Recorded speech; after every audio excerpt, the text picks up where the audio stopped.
ਸਤਿ ਸ਼੍ਰੀ ਅਕਾਲ ਜੀ, ਮੈਂ ਸਵਾਤੀ ਸਕਸੈਨਾ ਸਪੀਡ ਨਿਊਜ਼ ਵਿੱਚ ਆਪ ਸਭ ਦਾ ਸਵਾਗਤ ਕਰਦੀ ਹਾਂ। ਦੇਸ਼ ਵਿੱਚ ਅੱਜ 21ਵੇਂ ਦਿਨ ਪੈਟਰੋਲ ਤੇ ਡੀਜ਼ਲ ਦੀਆਂ ਕੀਮਤਾਂ ਵਿੱਚ ਵਾਧਾ ਦਰਜ ਕੀਤਾ ਗਿਆ ਹੈ। ਦਿੱਲੀ ਵਿੱਚ ਅੱਜ ਪੈਟਰੋਲ ਦੀ ਕੀਮਤ 25 ਪੈਸੇ ਦੇ ਵਾਧੇ ਨਾਲ 80.38 ਰੁਪਏ ਅਤੇ ਡੀਜ਼ਲ ਦੀ ਕੀਮਤ 21 ਪੈਸੇ ਦੇ ਵਾਧੇ ਨਾਲ 80.40 ਰੁਪਏ ਮਹਿੰਗੀ ਹੋ ਗਈ ਹੈ। ਭਾਰਤ ਵਿੱਚ ਮਹਾਮਾਰੀ ਨੇ ਤਬਾਹੀ ਮਚਾ ਰੱਖੀ ਹੈ। ਦੇਸ਼ ਵਿੱਚ ਮਹਾਮਾਰੀ ਪੀੜਤਾਂ ਦੀ ਗਿਣਤੀ 5.9 ਲੱਖ ਤੱਕ ਪਹੁੰਚ ਗਈ ਹੈ। ਦੇਸ਼ ਵਿੱਚ ਮਹਾਮਾਰੀ ਕਾਰਨ ਮਰਨ ਵਾਲਿਆਂ ਦੀ ਗਿਣਤੀ ਹੁਣ ਵੱਧ ਕੇ 15,600 ਹੋ ਗਈ ਹੈ। ਏਸ਼ੀਆ ਵਿੱਚ ਸਭ ਤੋਂ ਵੱਧ ਮਾਮਲੇ ਅਤੇ ਮੌਤਾਂ ਸਿਰਫ ਭਾਰਤ ਵਿੱਚ ਹੋਈਆਂ ਨੇ। ਮਾਹਰਾਂ ਦਾ ਆਖਣਾ ਹੈ ਕਿ ਜੇ ਰਫ਼ਤਾਰ ਇਹੀ ਰਹੀ ਤਾਂ 1 ਜੁਲਾਈ ਤੱਕ ਮਹਾਮਾਰੀ ਕੇਸਾਂ ਦੀ ਗਿਣਤੀ 6 ਲੱਖ ਤੋਂ ਪਾਰ ਹੋ ਜਾਵੇਗੀ। ਦਿੱਲੀ ਵਿੱਚ ਮਹਾਮਾਰੀ ਦੇ ਕਾਰਨ ਹੋਣ ਵਾਲੀ ਮੌਤ ਦੇ ਅੰਕੜੇ ਵਿੱਚ ਵੀ ਵਾਧਾ ਵੇਖਣ ਨੂੰ ਮਿਲ ਰਿਹਾ ਹੈ। ਦਿੱਲੀ ਵਿੱਚ ਪਿਛਲੇ 24 ਘੰਟਿਆਂ ਵਿੱਚ ਮਹਾਮਾਰੀ ਦੇ ਕਾਰਨ 63 ਲੋਕਾਂ ਦੀ ਮੌਤ ਹੋਈ ਹੈ। ਇਸ ਦੇ ਨਾਲ ਹੀ ਦਿੱਲੀ ਵਿੱਚ ਹੁਣ ਤੱਕ 2,492 ਲੋਕਾਂ ਦੀ ਮਹਾਮਾਰੀ ਕਾਰਨ ਮੌਤ ਹੋ ਚੁੱਕੀ ਹੈ। ਉਧਰ ਕਾਂਗਰਸ ਦੇ ਰਾਸ਼ਟਰੀ ਬੁਲਾਰੇ ਅਤੇ ਸੁਪਰੀਮ ਕੋਰਟ ਦੇ ਸੀਨੀਅਰ ਵਕੀਲ ਅਭਿਸ਼ੇਕ ਮਨੂ ਸਿੰਘਵੀ ਵੀ ਮਹਾਮਾਰੀ ਪੀੜਤ ਪਾਏ ਗਏ ਨੇ। ਉਹਨਾਂ ਦੀ ਮਹਾਮਾਰੀ ਟੈਸਟ ਰਿਪੋਰਟ ਪੋਜ਼ਿਟਿਵ ਪਾਈ ਗਈ ਹੈ। ਦੇਸ਼ ਦੀ ਰਾਜਧਾਨੀ ਦਿੱਲੀ ਵਿੱਚ ਮਹਾਮਾਰੀ ਦੀ ਇਨਫੈਕਸ਼ਨ ਕਾਰਨ ਪਿਛਲੇ ਕਈ ਦਿਨਾਂ ਤੋਂ ਹਸਪਤਾਲ ਵਿੱਚ ਭਰਤੀ ਦਿੱਲੀ ਦੇ ਸਿਹਤ ਮੰਤਰੀ ਸਤਿੰਦਰ ਜੈਨ ਠੀਕ ਹੋ ਗਏ ਨੇ।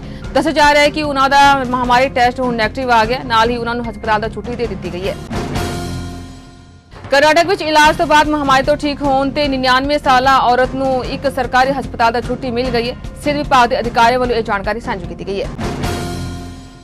ਮਹਾਮਾਰੀ ਦੇ ਚਲਦੇ ਵਿਦੇਸ਼ਾਂ ਵਿੱਚ ਫਸੇ ਭਾਰਤੀਆਂ ਨੂੰ ਵਾਪਸ ਲਿਆਉਣ ਲਈ ਵੰਦੇ ਭਾਰਤ ਮਿਸ਼ਨ ਤਹਿਤ ਏਅਰ ਇੰਡੀਆ ਦੀ ਉਡਾਨ ਭਾਰਤੀਆਂ ਨੂੰ ਲੈ ਕੇ ਪੈਰਿਸ ਤੋਂ ਗੋਆ ਲਈ ਰਵਾਨਾ ਹੋ ਗਈ ਹੈ।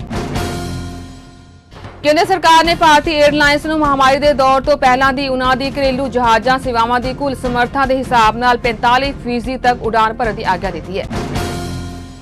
ਪੱਛਮੀ ਬੰਗਾਲ ਦੀ ਮੁੱਖ ਮੰਤਰੀ ਮਮਤਾ ਬੈਨਰਜੀ ਨੇ ਐਲਾਨ ਕੀਤਾ ਕਿ 31 ਜੁਲਾਈ ਤੱਕ ਵਧਾਏ ਗਏ ਮਹਾਮਾਰੀ ਲਾਕਡਾਊਨ ਦੇ ਦੌਰਾਨ ਰਾਤ 9 ਵਜੇ ਤੋਂ 5 ਵਜੇ ਦੀ ਬਜਾਏ 10 ਵਜੇ ਤੋਂ ਸਵੇਰੇ 5 ਵਜੇ ਤੱਕ ਕਰਫਿਊ ਲਾਗੂ ਰਹੇਗਾ। ਝਾਰਖੰਡ ਵਿੱਚ ਲਾਕਡਾਊਨ ਨੂੰ ਇੱਕ ਵਾਰ ਫਿਰ ਤੋਂ 31 ਜੁਲਾਈ ਤੱਕ ਵਧਾ ਦਿੱਤਾ ਗਿਆ ਹੈ। ਮਹਾਮਾਰੀ ਵਾਇਰਸ ਦੇ ਲਗਾਤਾਰ ਵਧਦੇ ਗ੍ਰਾਫ ਨੂੰ ਵੇਖਦੇ ਹੋਇਆਂ ਝਾਰਖੰਡ ਦੀ ਸੋਰੀ ਸਰਕਾਰ ਨੇ ਲਾਕਡਾਊਨ ਵਧਾਉਣ ਦਾ ਫੈਸਲਾ ਕੀਤਾ ਹੈ। ਹਾਲਾਂਕਿ ਇਸ ਦੌਰਾਨ ਕੁਝ ਚੀਜ਼ਾਂ ਤੋਂ ਪਾਬੰਦੀ ਹਟਾ ਦਿੱਤੀ ਗਈ ਹੈ।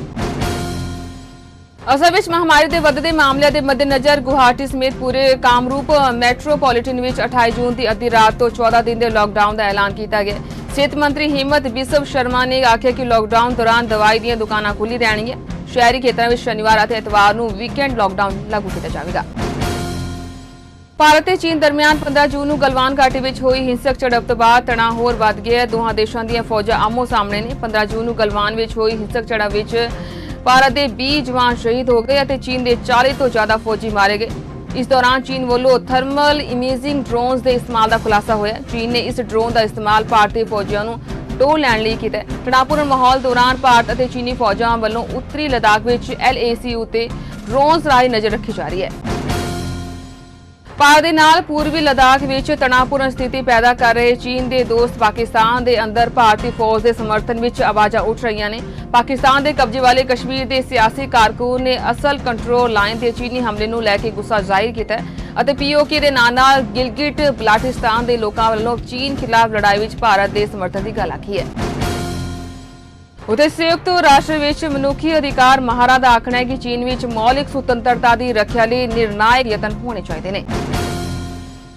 ਉਧਰ ਹਾਂਗਕਾਂਗ ਦੀ ਖੁਦ ਮੁਖਤਿਆਰੀ ਨੂੰ ਲੈ ਕੇ ਅਮਰੀਕਾ ਨੇ ਚੀਨ ਦੇ ਅਧਿਕਾਰੀਆਂ ਉੱਪਰ ਵੀਜ਼ਾ ਪਾਬੰਦੀ ਲਗਾ ਦਿੱਤੀ ਹੈ। ਅਮਰੀਕਾ ਵੱਲੋਂ ਲਗਾਈ ਗਈ ਪਾਬੰਦੀ ਦਾ ਚੀਨ ਦੇ ਵਿਰੋਧ ਕਰਦੇ ਹੋਏ ਕਿਹਾ ਕਿ ਉਹ ਰਾਸ਼ਟਰੀ ਸੁਰੱਖਿਆ ਲਈ ਸਖਤ ਕਦਮ ਉਠਾਏਗਾ। ਰਾਸ਼ਟਰਵਾਦੀ ਕਾਂਗਰਸ ਪਾਰਟੀ ਦੇ ਨੇਤਾ ਸ਼ਰਦ ਪਵਾਰ ਨੇ ਕਿਹਾ ਕਿ ਮਹਾਰਾਸ਼ਟਰ ਵਿੱਚ ਮਹਾਮਾਰੀ ਖਿਲਾਫ ਸੱਤਾਧਾਰੀ ਮਹਾਵਿਕਾਸ ਆਘਾੜੀ ਸਰਕਾਰ ਇਕਜੁੱਟ ਹੋ ਕੇ ਲੜ ਰਹੀ ਹੈ ਅਤੇ ਕਾਂਗਰਸ ਅਤੇ ਰਾਕੰਪਾ ਮੁੱਖ ਮੰਤਰੀ ਉद्धਵ ਠਾਕਰੇ ਦੀ ਅਗਵਾਈ ਦਾ ਪੂਰਾ ਸਮਰਥਨ ਕਰਦੀ ਹੈ। ਪਵਾਰ ਨੇ ਕਿਹਾ ਕਿ ਪਿਛਲੇ ਸਾਲ ਨਵੰਬਰ ਵਿੱਚ ਬਣੀ ਸ਼ਿਵ ਸੈਨਾ ਰਾਕੰਪਾ ਅਤੇ ਕਾਂਗਰਸ ਗੱਠਜੋੜ ਸਰਕਾਰ ਯਕੀਨਨ 5 ਸਾਲ ਪੂਰੇ ਕਰੇਗੀ। ਉਹਨਾਂ ਨੇ ਭਰੋਸਾ ਜਤਾਇਆ ਕਿ ਜੇਕਰ ਸੂਬੇ ਵਿੱਚ ਤਿੰਨੇ ਦਲ ਇਕੱਠੇ ਵਿਧਾਨ ਸਭਾ ਚੋਣ ਲੜਦੇ ਨੇ ਤਾਂ ਉਹ ਇੱਕ ਵਾਰ ਫਿਰ ਸਰਕਾਰ ਵੀ ਬਣਾਉਣਗੇ। ਸਾਲ 1993 ਵਿੱਚ ਮੁੰਬਈ ਵਿੱਚ ਹੋਈ ਲੜੀਵਾਰ ਬੰਬ ਧਮਾਕੇ ਦੇ ਮਾਮਲੇ ਵਿੱਚ ਦੋਸ਼ੀ ਅਤੇ ਭਗੌੜਾ ਦੋਸ਼ੀ ਟਾਈਗਰ ਮੇਨਨ ਦੀ ਮਹਾਰਾਸ਼ਟਰ ਦੇ ਨਾਸਿਕ ਜ਼ਿਲ੍ਹੇ ਵਿੱਚ ਸਥਿਤ ਨਾਸਿਕ ਜੇਲ੍ਹ ਵਿੱਚ ਮੌਤ ਹੋ ਗਈ ਹੈ। ਜੇਲ੍ਹ ਦੇ ਇੱਕ ਅਧਿਕਾਰੀ ਨੇ ਕਿਹਾ ਹੈ ਕਿ ਮੌਤ ਦੇ ਕਾਰਨਾਂ ਦਾ ਪਤਾ ਲਗਾਇਆ ਜਾ ਰਿਹਾ ਹੈ ਅਤੇ ਉਸ ਦੀ ਲਾਸ਼ ਪੋਸਟਮਾਰਟਮ ਲਈ ਭੇਜ ਦਿੱਤੀ ਗਈ ਹੈ। ਦੇਸ਼ ਦੇ ਵੱਖ-ਵੱਖ ਹਿੱਸਿਆਂ ਵਿੱਚ ਲਗਾਤਾਰ ਭੂਚਾਲ ਦੇ ਝਟਕੇ ਲੱਗ ਰਹੇ ਨੇ। ਇਸ ਵਿੱਚ ਜੰਮੂ ਕਸ਼ਮੀਰ ਅਤੇ ਲੱਦਾਖ ਦਾ ਇਲਾਕਾ ਵੀ ਸ਼ਾਮਿਲ ਹੈ। ਕੇਂਦਰ ਸ਼ਾਸਿਤ ਪ੍ਰਦੇਸ਼ ਲੱਦਾਖ ਵਿੱਚ ਦੇਰ ਰਾਤ ਨੂੰ ਭੂਚਾਲ ਦੇ ਝਟਕੇ ਮਹਿਸੂਸ ਕੀਤੇ ਗਏ। ਭੂਚਾਲ ਦੀ ਤੀਬਰਤਾ 4.5 ਮਾਪੀ ਗਈ। ਭੂਚਾਲ ਦਾ ਕੇਂਦਰ ਜ਼ਮੀਨ ਤੋਂ 25 ਕਿਲੋਮੀਟਰ ਹੇਠਾਂ ਸੀ। ਫਿਲਹਾਲ ਭੂਚਾਲ ਨਾਲ ਕਿਸੇ ਤਰ੍ਹਾਂ ਦੇ ਜਾਨੀ ਮਾਲੀ ਨੁਕਸਾਨ ਦੀ ਕੋਈ ਖਬਰ ਨਹੀਂ ਹੈ। ਮੈਕਸੀਕੋ ਸਿਟੀ ਦੇ ਸੁਰੱਖਿਆ ਸਕੱਤਰ ਉਮਰ ਗਾਰਸੀਆ ਤੇ ਹੋਏ ਹਮਲੇ ਵਿੱਚ 2 ਸੁਰੱਖਿਆ ਗਾਰਡ ਸਮੇਤ ਕੁੱਲ 3 ਲੋਕਾਂ ਦੀ ਮੌਤ ਹੋ ਗਈ ਹੈ। ਸੋ ਇਸ ਨਾਲ ਸਮੇਂ ਤੋਂ ਆ ਗਿਆ। ਧੰਨਵਾਦ।